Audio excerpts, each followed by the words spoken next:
The source water protection program. Thanks, Bethany, for presenting tonight, and also for his many years of support for drinking water protection efforts in the Ossipee watershed. I'm just going to go over a few housekeeping items before we get rolling with Pierce's presentation. So comments and questions that you have, you can put in the chat feature if you don't know where that is. On the bottom of your screen, bottom center, there'll be a chat feature where you can type in any questions you have for myself or Pierce or anyone else on the program tonight. And if you could, when we get started, mute yourselves, please, and turn off your video during the presentation to both save bandwidth and minimize distractions. That would be great. And then you can turn it back on for the Q&A session following Pierce's presentation. That would be wonderful. All right, so thanks again for joining us. I see lots of folks here who are hardworking, dedicated folks that have done a lot to promote drinking water protection, both in New Hampshire and in Maine. So thank you for all the work that you've already done, and thanks for showing up tonight and sharing your experience and asking your questions. As many of you know, we're fortunate to be stewards of the largest stratified drift aquifer in the state of New Hampshire here in the Ossipee watershed. It's a critical source of drinking water for present and future generations of both residents and businesses. And it's also essential for our economy, our future development, and the quality of life that we all enjoy. It's a resource deserving of protection. And as you'll hear from Pierce, it makes much more sense to proactively protect drinking water and then deal with costly cleanups and finding new sources of drinking water. So in the past, we've heard from Bob Newton, who's here tonight, Dr. Newton, who's spoken about the greatest threats to the Ossipee aquifer, including the reduction of aquifer filtering and storage capacity due to gravel removal, which we have a lot of going on here in our Ossipee watershed towns, the increase of impervious surfaces as a result of development, and the use of hazardous materials over sensitive aquifer recharge areas.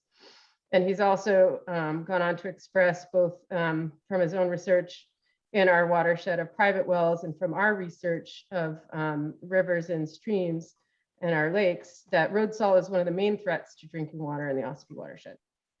GMCG has worked with towns in the past and will continue to work with towns to address these issues.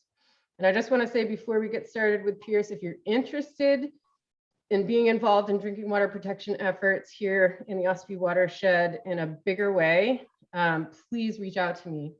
We're looking to gather a core group of people to help guide our future efforts and work on advocacy issues and education across the watershed. So if you want to reach out to me about that, education@gmcg.org is my email address. And we would love to have more folks on the ground helping out with those efforts. All right, without further ado, I'm going to have folks please mute themselves and turn off your video. And Pierce, at this point, I'm going to hand it over to you to get into more detail about strategies for drinking water protection on the local level. And you can go ahead and start sharing your screen whenever you're ready.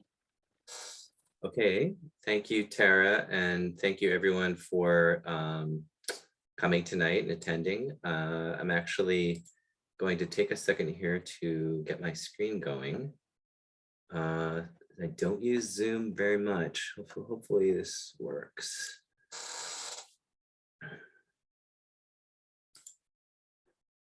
Okay.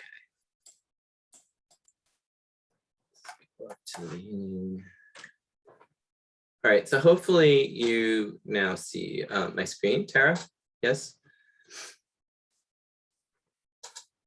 Tara, do you see? We can see. Okay. We can see two slides though at the same time. I don't know if I'm gonna put in. I see. Let me see if I can. Mode. Yeah, it's let's see. Yeah, it's. How's that? Better. Better. Perfect. Yeah, great. Yep. Well, thanks everyone. Thanks again, Tara, for the invite to come tonight, speak to you, and to reconnect with Green Mountain. It's been a while, and we have, as Tara mentioned, been involved in Green Mountain conservation group efforts in the past in terms of helping local communities adopt zoning and do outreach and work on best management practices. And so that's been something our program does through grants, small grants to communities and public water systems to protect source water. So my job at DES, I work at DES, if you don't know, in the Drinking Water and Groundwater Bureau. And the Bureau has a source water protection program. So there are a couple of us that work directly with, mostly focused on local policies and planning and land conservation and other practices that help to protect groundwater and surface water used as a source of drinking water. And so my presentation tonight and in the is going to be close to what was advertised, but more of a focus on zoning tonight, following basically following along what our model guidance has been promoting for quite some time for communities to adopt. And zoning is, as you know, is a pretty important tool in terms of controlling land use development and creating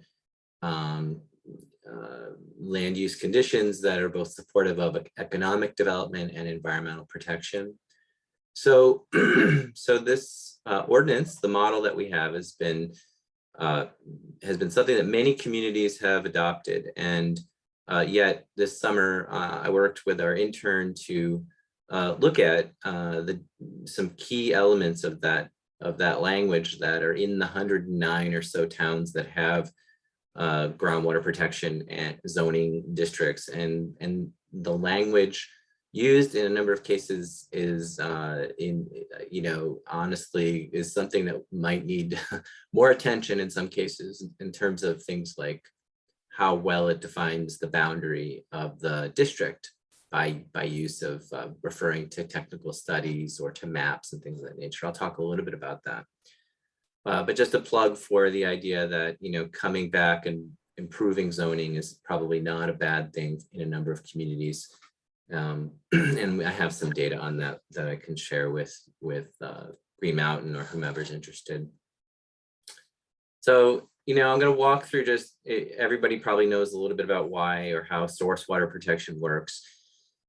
In New Hampshire, it is definitely a collaborative process. The federal government provides money to the state through EPA, and our program works with an array of stakeholders, from public water systems to towns to NGOs, nonprofits, land conservation organizations, and others to protect drinking water resources in New Hampshire. And we're fortunate to have fairly abundant water supplies in many places, both groundwater and surface water. So source water protection, if you look to the left, is really kind of the first part of a multi-barrier approach to protecting public health. It's really an important first step to protect your source water by putting up, maybe the best way to describe this is 100 or 150 years ago, in a number of towns, the towns would either dam or create or have a large body of water that they would protect, and then they would essentially protect the lands around those reservoirs, for instance. And so that same principle of making sure that you have some initial barriers to minimize the impact of or the potential contamination from land use activities and other things was a really good first step to then essentially take that raw water, treat it, distribute it, and make sure that it meets standards that protect public health. And so those standards are in our state rules, they're called maximum contaminant levels, or MCLs. And so there's a whole variety of these standards that you may or may not be aware of. And those standards help to protect both public health and also help to control the taste and odor in water and other aesthetic conditions. So as we go along here over the decades, more and more contaminants are being defined in our nation's tap water. This particular graphic was actually a little bit out of date, but is basically pointing out where we have about 114 contaminants in green that have safety standards. And we have 202 other contaminants that don't have other standards. They're unregulated, but they're known to be contaminants. A lot of times, health standards and standards that are adopted for water supplies go through a pretty long process of defining what the health risk is before the standard is adopted. And so in some cases, and without getting into the details, it just takes a very long time, and it usually is initiated at the federal level, although at some point, at some cases, like for certain contaminants, PFAS related contaminants, for instance, in New Hampshire, the state moved forward with standards before the federal government did.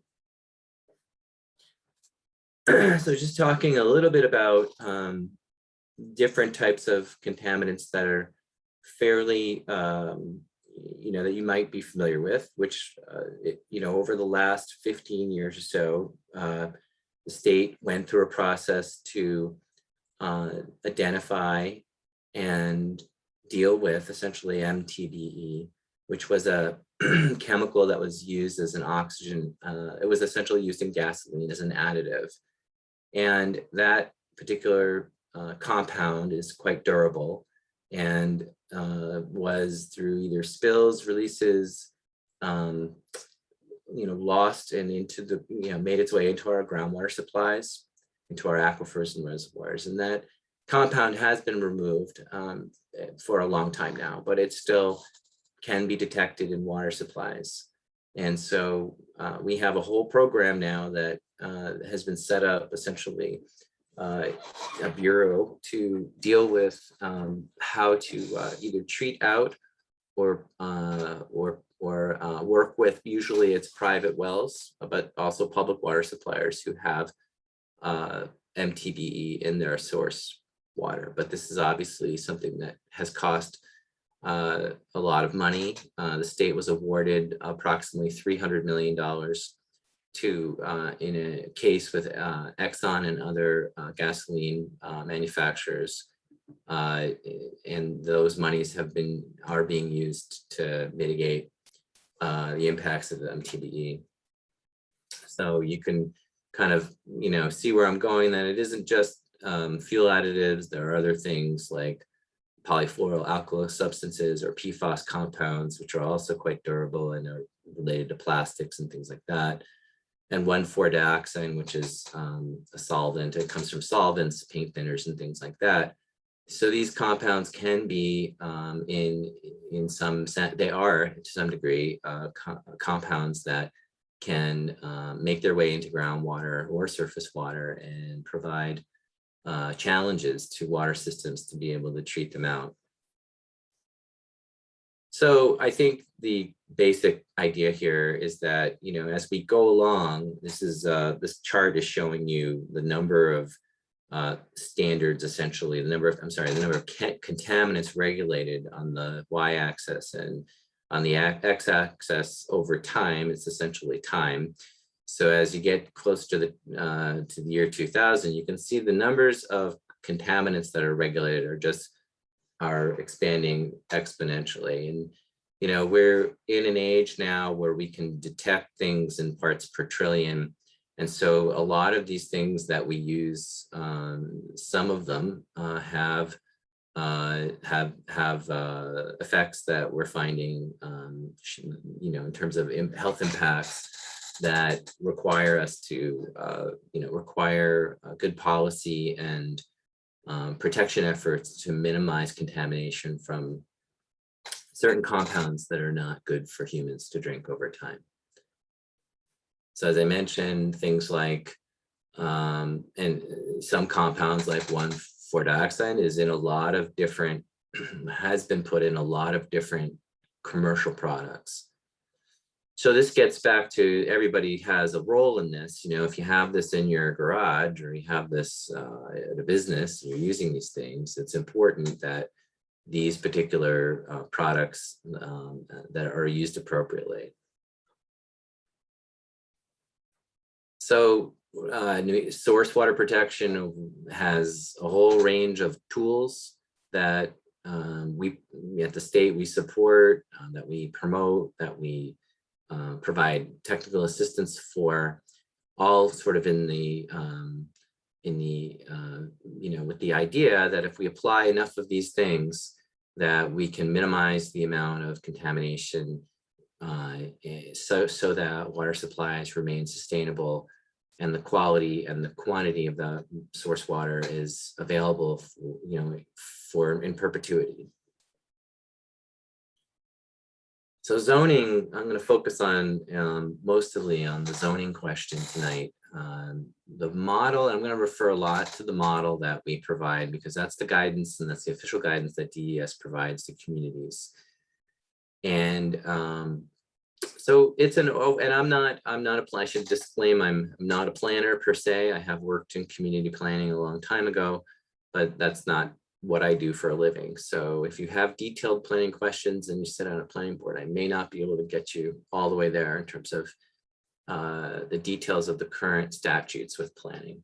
But generally speaking, the zoning ordinance we promote is an overlay district. It takes the approach of limiting a few high risk uses, things like hazardous waste and landfills, salt, uncovered sand storage, septic lagoons, things like that, because they're sort of incompatible with groundwater protection in many ways. And there are a number of guidance to state rules, so that the local rules actually sync well with the state requirements. You can find this online, by the way. So as I'm speaking, if you want to Google or have a different screen, you can look for it on our website.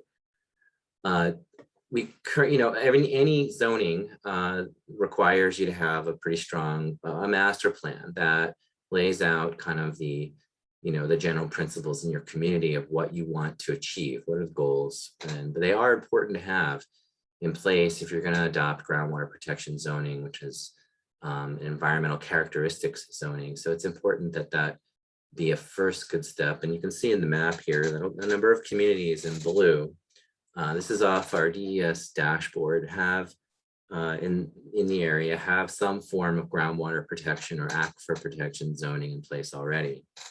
Some of which I think we might have funded through our grant program to help get those in place. The idea really is you want to maximize recharge. You want to make sure the recharge that's coming, the precipitation that's hitting the ground is making its way through into the ground without pulling or washing off too many substances that are going to contaminate your aquifers. So the idea is really you need to prevent releases onto the land as much as you possibly can from land use activities.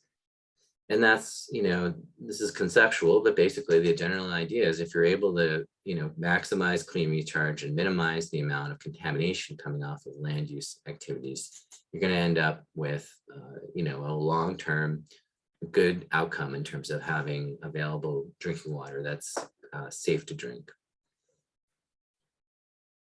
And of course, we have a lot of these, things like, Safe Drinking Water Act and rules about, how we handle petroleum and chemicals and store them and how we do all that because of the history of environmental contamination over the last 30 or 40 years, both in New Hampshire and nationally. So there's quite a few rules in place to protect various types of things at the state level for usually larger activities, things like bulk petroleum storage areas where you may have 100,000 gallons or 50,000 gallons of petroleum. But municipalities play a pretty important role in the whole how communities are playing out in terms of land use decisions, as you well know, and those do have a cumulative effect upon groundwater resources in the community. So generally speaking, in New Hampshire, there is common law that talks about, or the sort of idea that and rights that people have to use water on their property, reasonable use doctrine, which is in common law. There are standards, as I mentioned earlier, that are two types. One is called an ambient groundwater quality standard, which doesn't mean it's a standard. So it's a numeric number that is associated with a particular contaminant that the state has in rule that says you cannot contaminate groundwater beyond that standard. And there are about 90 of them, and they're in the rules that our waste management division oversees. And then there are usually more stringent, but not always the case. They might be the same in some cases, stringent standards for water supply under the Safe Drinking Water Act, and our rules in the bureau that I'm in that protect generally public health. That's the idea for having a maximum contaminant level. So those are standards. These are the numeric standards set, generally speaking, that the state has to keep groundwater clean. So in terms of model ordinances, again, I'm not really the expert on planner, but there are planning statutes under 674 that give the towns the authority to do this, to protect groundwater through regulation. And then there's some other related regulations that give towns the right to protect public health, welfare, and public safety. RSA 147, for instance, contains all the authorities related to your health officer and what your health officer can do to protect public health in terms of things like declaring nuisances. So the model cites 674-16, which is relative to the innovative land use section of the statute, which basically was the piece of statute that allows towns to protect certain types of environmental resources.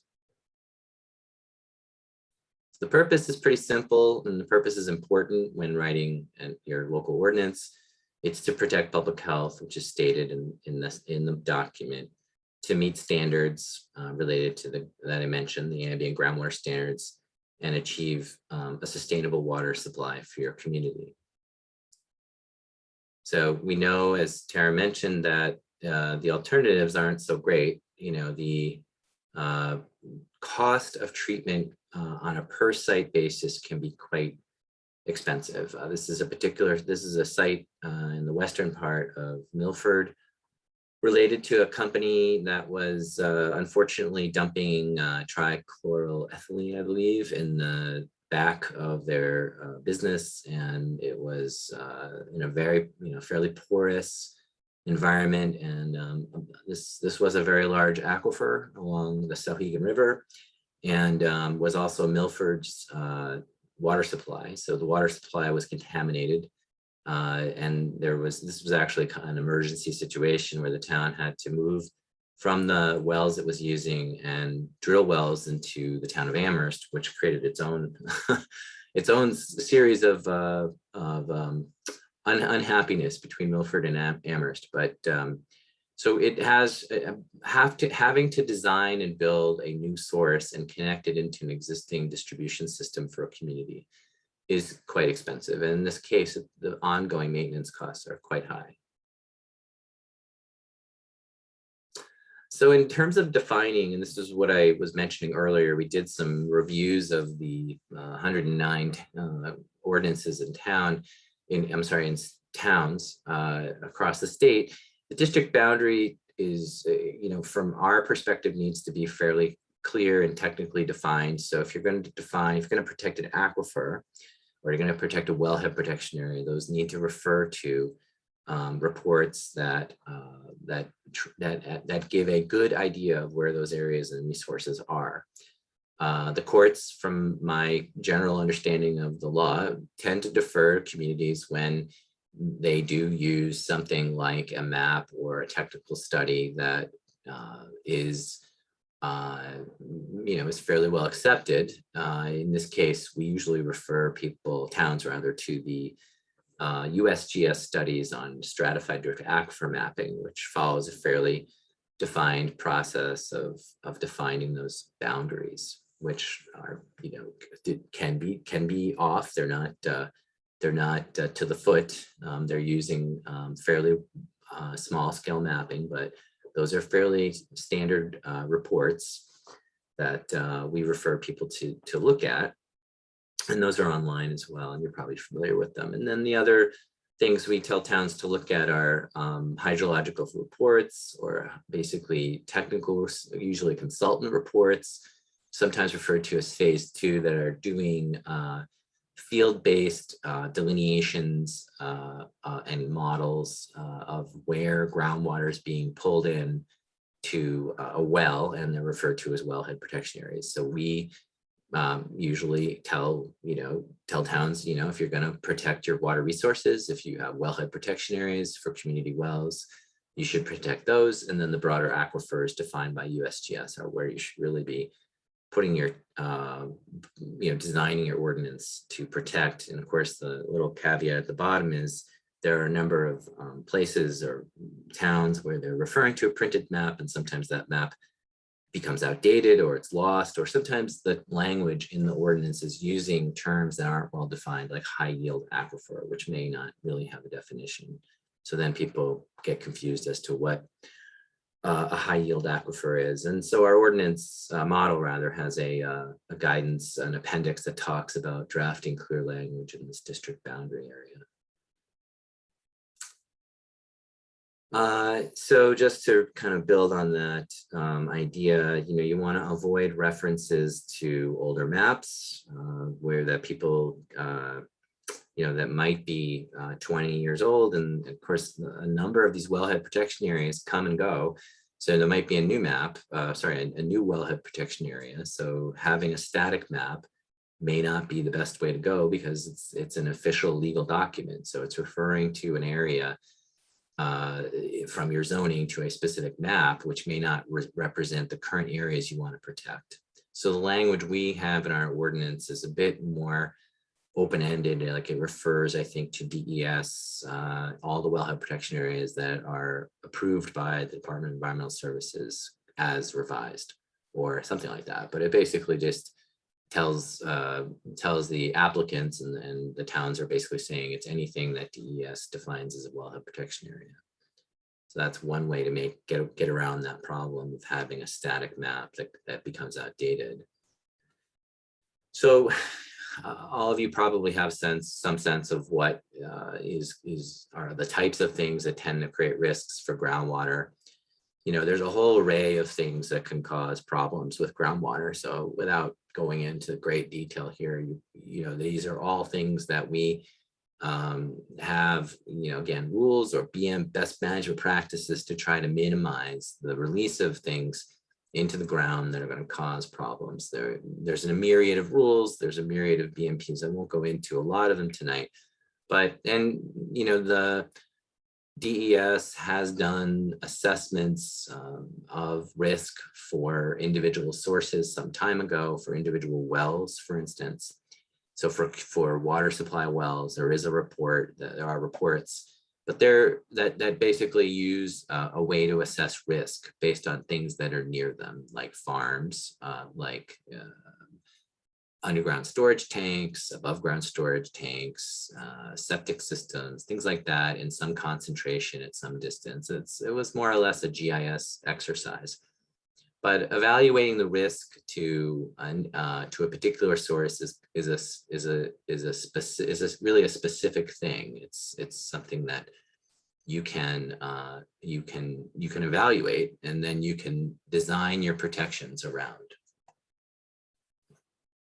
In the ordinance, the approach generally is to, like I said earlier, limit certain uses that are inherently difficult to control, the release of substances that might contaminate groundwater. So here are the things that are in the model that we recommend communities prohibit. So things like hazardous waste disposal, solid waste disposal, salvage yards, wastewater septic lagoons, things like that.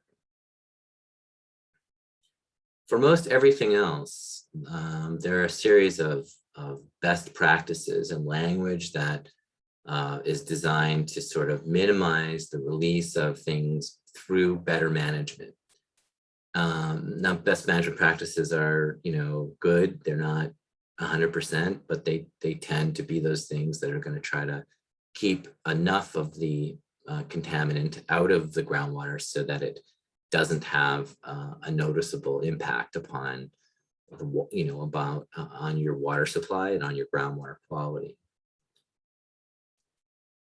A lot of this, from our perspective, is about looking at these substances in detail on site. So this involves inspections. We have around 200 water suppliers in the state, public water systems, who are engaged in doing on-site inspections.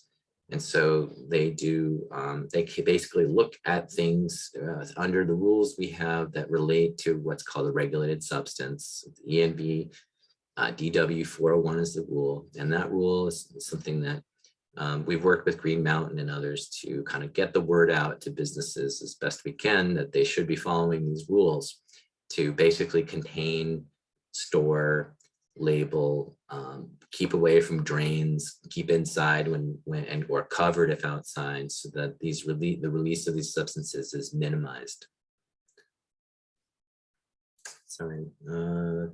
So this particular slide comes from, I think, from Green Mountain, but Green Mountain project, where there was an inventory in the aquifer of what are called PCSs, or potential contamination sources. Those things, those types of activities that are defined, PCS is defined under statute, and they are those things that might have the potential to contaminate groundwater. And so this is an inventory and a map showing those locations, and 76 of them are over the aquifer. In part of this project, there was some communication with the businesses about whether they were aware of whether the kinds of best practices that they should be following, or that they should be following the rules. And most didn't know that. I'm not surprised by that. We don't have a big permit program with respect to these rules. We do outreach at the state level, and we support local outreach, but many businesses, surprisingly, do not know about the rule I'm referring to now, which is ENV WQ 401. So as I mentioned, the legislature defined potential contamination sources under RSA 485C, which is the Groundwater Protection Act in New Hampshire. And these are the types of things they listed. So these are not all of the PCSs. They just listed these, and then they said anything else that has the potential to harm human health and the environment. So it could be just about anything. And then the statute tasked DES to come up with rules to control things that PCSs and the substances they use to protect groundwater. And so that's where ENV, the rule I'm talking about, ENVDW 401, best management practices for groundwater protection, came from. So the rules stem from the state Groundwater Protection Act. And just to showing you another output of one of the projects that Green Mountain did that was funded by our program, but really it was a public education effort to get businesses, in this case, this business flyer was directed to businesses to get them to be more aware of groundwater contamination and the rules that I'm referring to, and who to call if they have questions and so forth. So just a few words about spill controls. Having been around the state enough, there are many tanks like the one you're seeing on the right, where businesses or a homeowner has put a large tank of something on the ground. And in that case, this one is on the dirt and leaves it outside. And those are things that can be problems because they tend to rot and they tend to leak. And so in our model ordinance, when people are going to set up tanks, they have to follow some specific rules, even if those tanks are too small to be regulated by our program at DES. So there's a real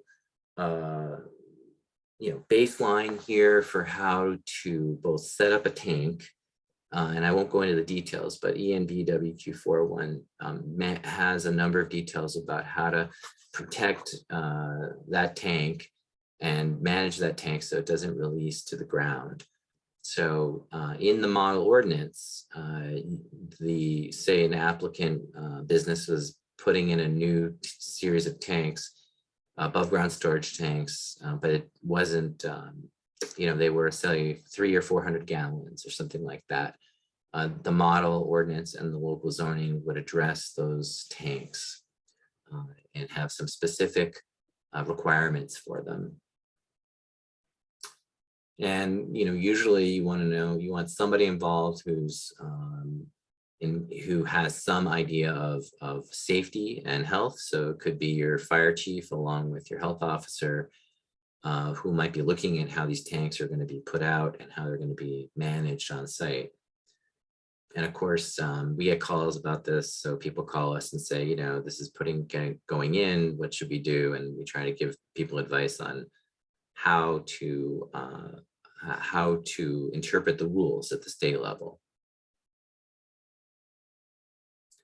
So there's some really very basic things that control substances from being released to the ground. It could be a cover like the image to the upper left where you see the 55-gallon drums having a cover, a berm. It could be a roof, it could be a tarp. It could be in the lower right-hand side, you see a gas dispenser with a concrete pad with what are called positive limiting barriers, or those grooves at the end that help to control the release of gasoline if it's spilled on that pad. So there's quite a few things that you can do and that are relatively available for businesses to use to protect when they're using something or transferring things to minimize their release to the ground. And one of the concerns is that once something is spilled, it then gets into the groundwater, and that certainly is a concern for groundwater, depending upon how much and what it is. But there's a whole sort of series of things that we tend to that relate to standards. So you might have a nutrient which certainly could hurt your groundwater, and nitrogen and nitrate. And nitrate are water standards, drinking water standards. Pesticides are what are under in a group called SOCs, or synthetic organics, which also have standards. Organics, microorganisms, metals, salts, all of these things are things that would be impactful if in enough concentration on drinking water. And so what we're really trying to emphasize, and then in the ordinance, there is some discussion of this in terms of stormwater and limiting impervious cover, is trying to minimize the amount of like you see in this image, in the bigger image, large parking areas that are really going to wash off a lot of salt. Usually is what's going on in many parts where you have large big box development. How do we minimize that? So some of the parking design standards that can be integrated, including this sort of island, this tree island, and that's going to catch a lot of that, some of that runoff and infiltrate it. And also is there are essentially design guidelines that we've been promoting with regional planning commissions and towns to try to incorporate better design practices into parking areas, for instance. And I think I have a slide next on that. So for instance, in the southeast portion of the state, we worked with Stratford Regional Planning to come up with a revised landscaping regulations. And so the idea here was that the sort of using more existing vegetation and ways to shed water off of near areas where stormwater is generated onto the side, rather than a wider and bigger area, that has no capacity to infiltrate the water, the other sort of combination here is that there's less area to salt. And then there are options to salt as well, but and there are certain practices around minimizing salt use, which including brines and other chemicals, but those are not addressed in the model ordinance. This is something that really the only way the model and the zoning we're recommending to communities is really doing is limiting and setting a maximum impervious cover area. As I mentioned, there are resources if you have some time and interest on how to reduce salt use. And typically this starts with municipal and private applicators and training them through UNH. We do have about 100 water systems in the state that have elevated salt numbers in their raw source water, in their well water. And elevated means it's more than 10 or 20 parts per million, so it's above background ambient levels. And there are a number of technologies that are in the midst of being implemented in certain places, along with policies to set the level of service at the community level so that people have expectations about when they should get on the road and what the towns are going to do, for instance, for clearing the roads during and after storms.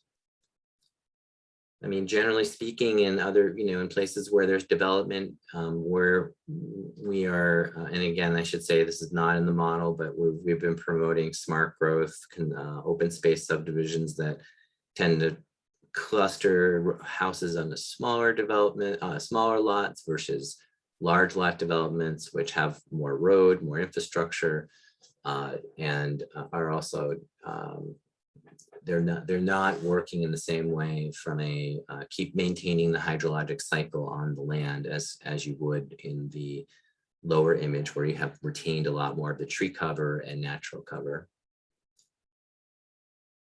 So as I mentioned, one of the goals is really to have clean recharge, and to do that, you really want to keep the stormwater close to where it's generated. So if it's coming off a roof, it's nice to have it going, it's better to have it go into a nearby basin versus versus washing across a large parking lot.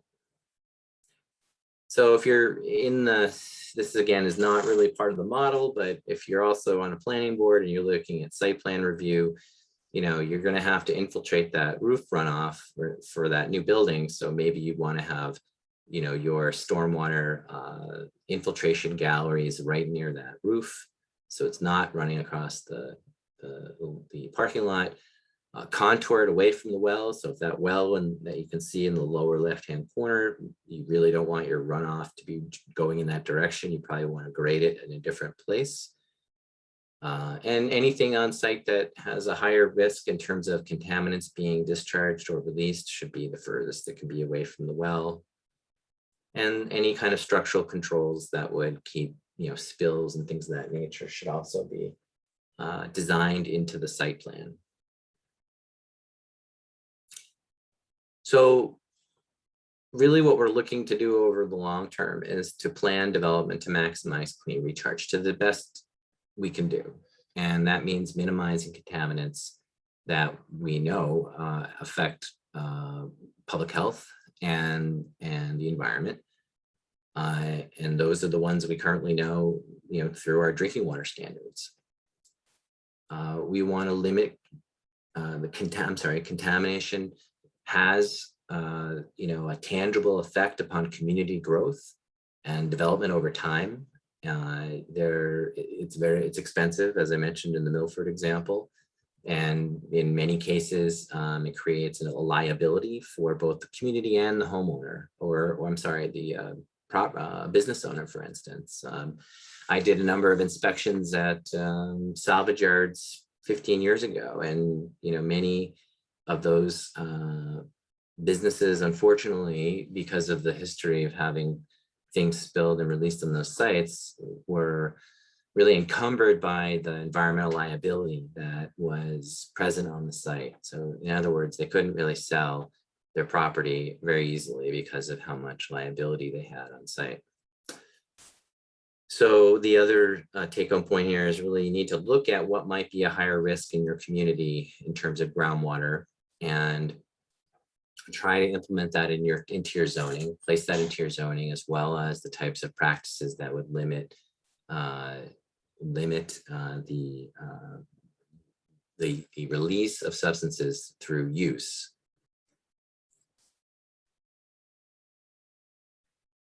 Require and enforce structural and operational practices. So that's really about how you design on the site these types of things that minimize the release. I mentioned sort of LID, which is low impact development. So that kind of open space cluster design tends to be better in terms of long-term infiltration of clean recharge.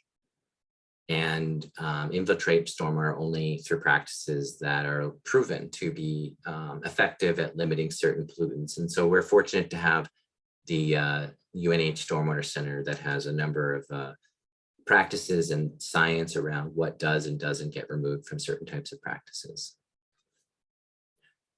So I'm going to just mention a little bit about reclassification. So that's a state program, and that program is designed to basically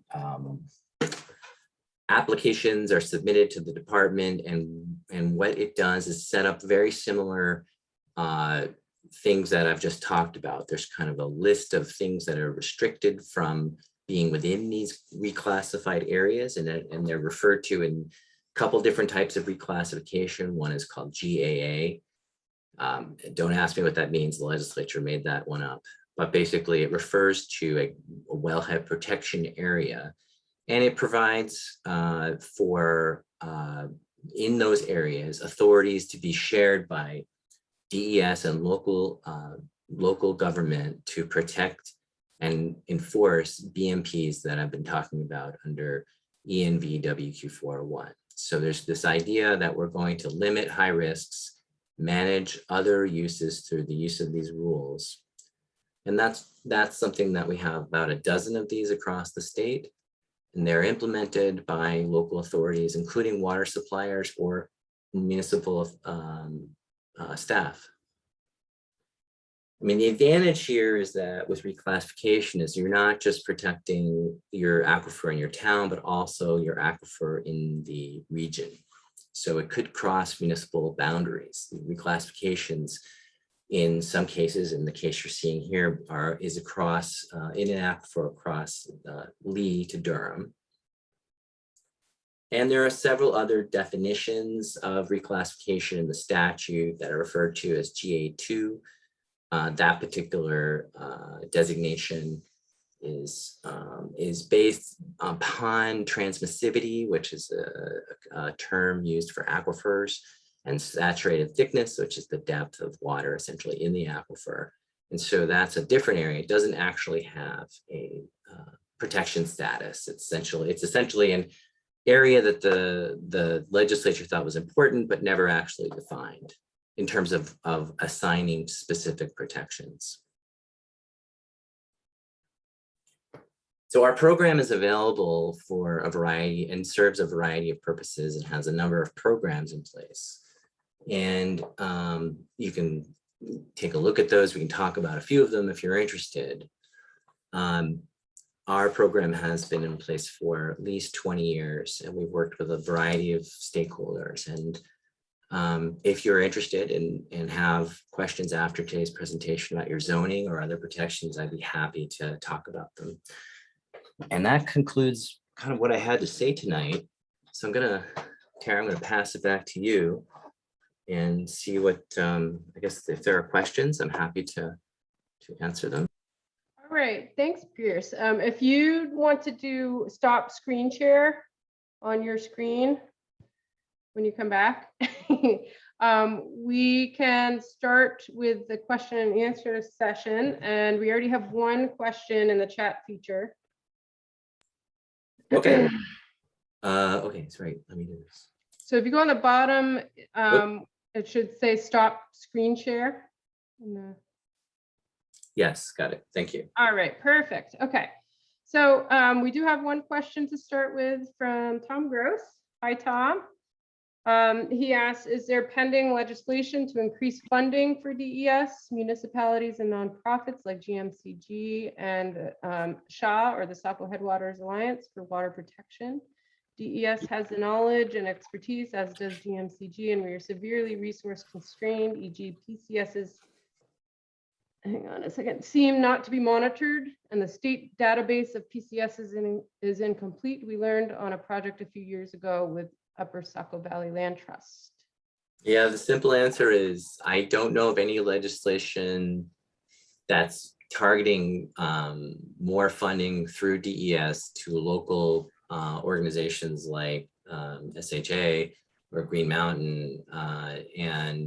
While the right, Tom's right, the PCS inventory, which is maintained by DES, is completed by water systems and local entities and submitted to us, but there's no real designated funding for that either. So it happens on a periodic basis based on rules and reporting that we have for certain water systems that participate or are required to under rule to provide that information to us. But no, it is not complete, and it is a continuing kind of improvement, I guess, is how I would characterize that layer, that information.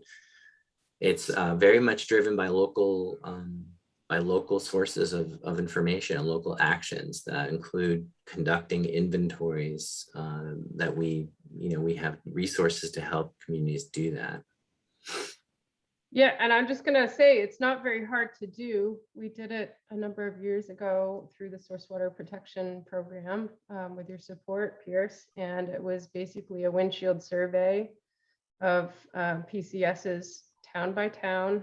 Each town can do their own. We did it with volunteers and gathered information and address, and we're able to map them out in the maps that Pierce shared with you. It's not that hard. We just need to have, a strategy for moving forward with it. Okay, Mark Longley also asks, what are the barriers preventing all New Hampshire towns going no or low salt for winter road maintenance? Do you know how many New Hampshire towns are committed to a no salt maintenance policy? I don't know the number of towns, and I would say the biggest barrier is both technical and financial. I mean, not all towns have the resources to purchase the equipment, and there's also training that isn't necessarily that's available but that hasn't been taken advantage of. So I'm not really the salt expert in the state. We do have some staff that deal directly with salt, but that would be my guess on that question. It's a mix of financial and technical resource limits. There is a SALT program tomorrow, which I'll look for the link and share it in the chat feature, that DES and UNHT2, as well as other organizations across New England, are participating in. Mark, it starts at 11 a.m. I'll post that in the chat feature when I have a moment. But I believe it's open to anyone to attend. Yeah, I mean, as I mentioned, I think UNH tends to be, the expert in the state with both training the operators, the people that do salt work in the field, town operators and private operators that are doing that type of work. So if you haven't checked into the T2 program, that is the place where people get that kind of training. Kit Morgan asks, can you talk more about how to create the Groundwater Protection District Map? If it's based on USGS and DES data, how do property owners know if they're in the district or will be in the future? Does the ordinance have to be amended if a new wellhead protection area is created, for example? Yeah, it's a good question. So, I mean, the maps are readily available, and the data is readily available from both DES and from UNH.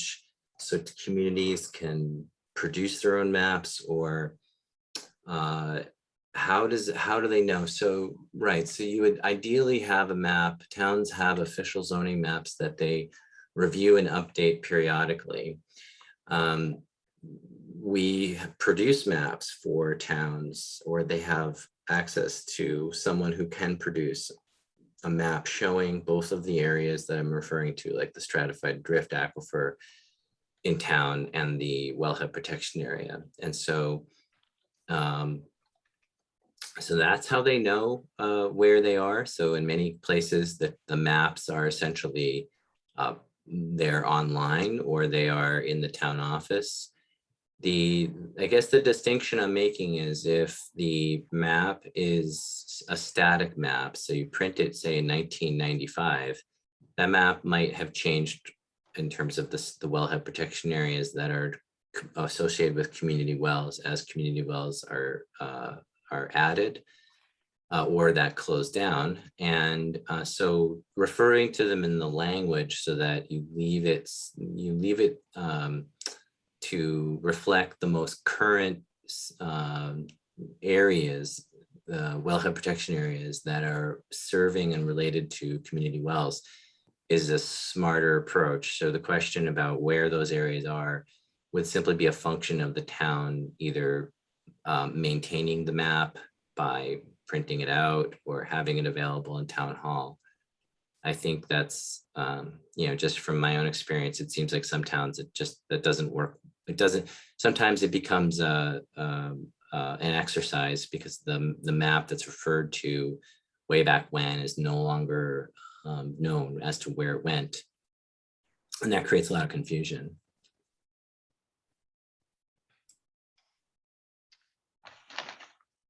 I actually had a couple questions for you. As I don't see any more in the chat feature, I wanted to ask about the 2015 update to the model ordinance and what is new since some of our towns in the Ospey watershed adopted the ordinance that they worked on in 2011. And if there's anything, important that they need to be aware of. Oh, that's a tough question because it's going back a few years. I mean, I think in 2000, between 11 and 15, we added gas stations to the list of prohibited uses because of MTBE, which we also, even though MTBE was removed by that time, we decided as a program that gas stations probably were a good thing to avoid putting in, groundwater protection districts. There are practices and there are protections in place, both at the state level for gas stations are regulated under our underground storage tank program. And there are quite a few protections that come with the placement of those tanks. There are alarms, what are called interstitial protections, which and alarms that tell what's going on between the two layers of the tank. So the tanks are double lined. And there's a number of things that are designed to make sure that the tanks are safe. And but there, I think our program felt that if you had as a community planning sort of approach, that would probably make more sense to have gasoline stations outside of those areas rather than in. Other changes, none are really popping out since that, over that time, over the last update. There certainly are other things. Would be happy to entertain changes if people have ideas on how to make things more either more protective or more consistent with current planning practices. I'm sorry, I can't think of too many other changes. Okay, no, that's good. That answers my question. I also wanted to find out if there's folks on this, program who have been dealing directly with the implementation of the groundwater protection ordinances in their towns, how inspections are going or if inspections are happening. I know they're not required as part of the ordinance, but if anyone has anything to share about that process and weigh in on that aspect of it. I know that the Belmont, Northfield, Tilton ordinances, they're in their first few years after adoption, they had a 65% compliance rate or something to that effect. They had a pretty good compliance rate for their potential contamination sources through the inspection program. And we're having a lot of success implementing that at the local level. But I'm not sure if I haven't really heard, the word on the street from any of our code enforcement officers or from any of the health inspectors or fire chiefs as far as what's happening here in the Ossipee watershed. Right.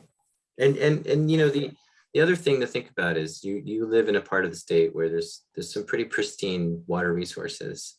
And so the model is really coming at how do we protect communities in the context of development. And so, but what our department really wants to achieve is maintaining pristine resources in the environment, whether it's a drinking water resource or a surface water resource for fish and habitat and recreation, because it's a value that we all have. We want to have that as part of our environmental, our state's environment. So your goals about zoning should match what your community goals are. And so if it's to protect your surface water, or if it's to protect your drinking water, all of this begins with a conversation in your community about what is a value, what are the values and what are the things that you think need to be done as a community to protect those values. And I should say a lot of the success around this, any kind of zoning, if you're thinking about zoning, and you probably all know this, is just that level of consensus and education is really important, which is why we fund public education efforts by community groups to really get a conversation going and education going that clarifies, what the intent is, what the regulation impact would be, because regulations are never very popular and they need to be explained in the context of why they're being put forward. And we found that, there's a lot of success around when efforts, and Green Mountain has had success, and a number of community organizations we work with have been very successful when they put in that first few steps of getting a conversation going, having a clear idea of with community leaders and the public about the values, really valuing their resources, whether it's drinking water and groundwater, or it's something else, or a combination of things. So I just recommend that generally as any group that's looking at zoning changes. So I know we're running over time a little, but I did want to say that if anyone did want to follow up with Tara or myself after, I'm happy to field calls. I do that a lot. So if there's any interest after today's or questions, I'm happy to field them offline. And Tara has my contact information. I'm easy to find online as well. So. Pierce, we have a few more questions if we can get through Absolutely. The last three here. Yeah, I have three more coming in. And if folks do have feedback on the inspection process, please feel free to reach out to me privately. That's fine. Sarah Kimball asks, what are the resources to find out data to construct the map? Resources, so you can contact our bureau, the Drinking Water and Groundwater Bureau. We have a process to provide communities those maps or the data, both for the purposes of things like zoning. You can, the aquifer data is online either through the USGS's warehouse, data warehouse, which is on, they have I think that's what they call it, but basically you can Google, or I can send out links to where they keep these stratified drift map reports. They're investigation reports. They're basically fairly large reports that have these very big map sets in paper format. You can order them, or I think receive them from the USGS office in Pembroke. I don't know if there's a cost associated with it, but I think they offer those reports and maps for regions where the reports are written, and they include the technical summary of how the maps were created. how they determined where the stratified drift aquifers were, basically. And so yeah, there's a couple of different groups that can provide the information mapping and data, and they include USGS and DES. So, and Tara, I'm sure can, if you, after tonight, if there's any question about where to get that, she can help you. Yeah, we have in the past worked closely with regional planning commissions to create GIS maps for towns that layer the wellhead protection areas with the primary recharge for the aquifer, as well as local zoning. So tax map overlay is important to have too. All right, the next question is, how does the EPA reach out to local fire departments regarding monitoring spill responses to spills, et cetera? Yeah, EPA doesn't really have a really tight role to play with fire departments. We have a state spill response group that is the first line of response when the fire department has something going on that's beyond what the fire department can clean up and contain. So, you know, whether it's a 911 call or what happens when there's an environmental spill, the town, the fire department, or someone else, and a resident will call 911. Depending upon the nature of the call, it will be referred to DES through that, through state police, to dispatch.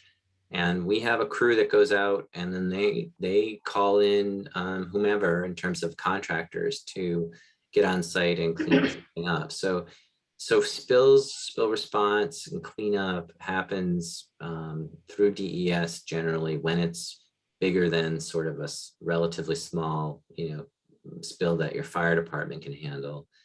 And there's a fairly tight protocol to all of that. In fact, any substance that's spilled into water immediately triggers, I mean surface water, triggers a DES is supposed to be notified by this, you know, whenever that goes through the 911 process.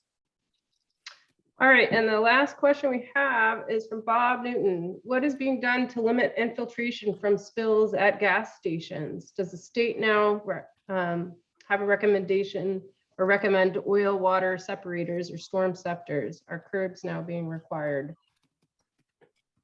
Yeah, I don't think, and I'm not entirely, I know that in the requirement of oil water separators is actually not a question I'm exactly clear on which rule requires that. It can be required as part of a treatment, and it probably is dependent upon the particular development and design and the use.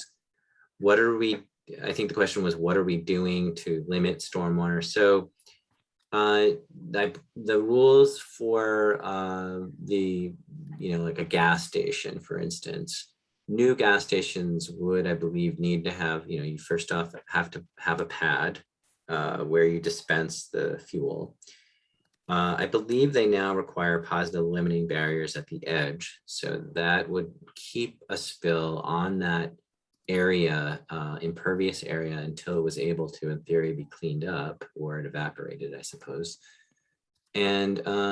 And while canopies are not required, I don't believe, for gas stations these days, they tend to be those things that the owners and operators of those facilities want for customers. And so they end up putting those up, and those end up being a de facto, sort of roof on top of the dispensing area, which helps to minimize precipitation. In the alteration of terrain rules, which are for larger developments, it doesn't necessarily trigger for every single gas station. We worked with that program, I don't know, maybe 10 years now, to create a definition called what are called high load areas. And a high load area includes gas stations or anywhere petroleum products are being dispensed and used. And the alteration of terrain program essentially requires that designer and the proponent for that application to show how they're going to establish BMPs to minimize the release of petroleum products from that high load area, like a dispensing area. And so there's a series of structural and non-structural practices like, having spill control media nearby, having liners in some cases in the stormwater detention basin.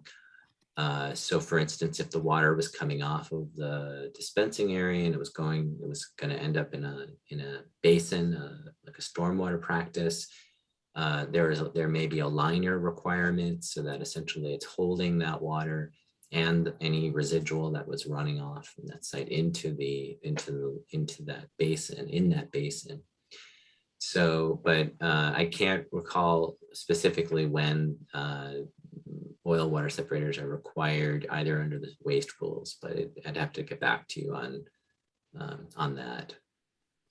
Sorry. Okay. Any other questions from folks before we say goodnight? And definitely, I think some of this we'll have some follow-up on. I'll put the recording out there if that's okay with you, Pierce, to folks. I know there's planning board meetings tonight and places like Tamworth that folks wanted to attend but weren't able to. So we'll post the recording, and then any follow-up that we need to do about any of these questions, like the storm scepters, we can post that as well. Great, thank you. Thanks everybody, and thanks Tara for the invite tonight. Really appreciate that and connecting with you guys again. And I'm sure we'll be in touch and with more communication. Nice to see you all virtually. Yes, thank you so much, Pierce. You have a lot of information to convey, and I know it's challenging to get it all across to everybody, but I hopefully folks gleaned something from your talk tonight. And as Pierce said, he's open to meeting with folks at a later time if you need to follow up with him on any specifics with your town. Great. Thanks, everybody. Have a great night. Thank you. Bye. Good night, folks. Right.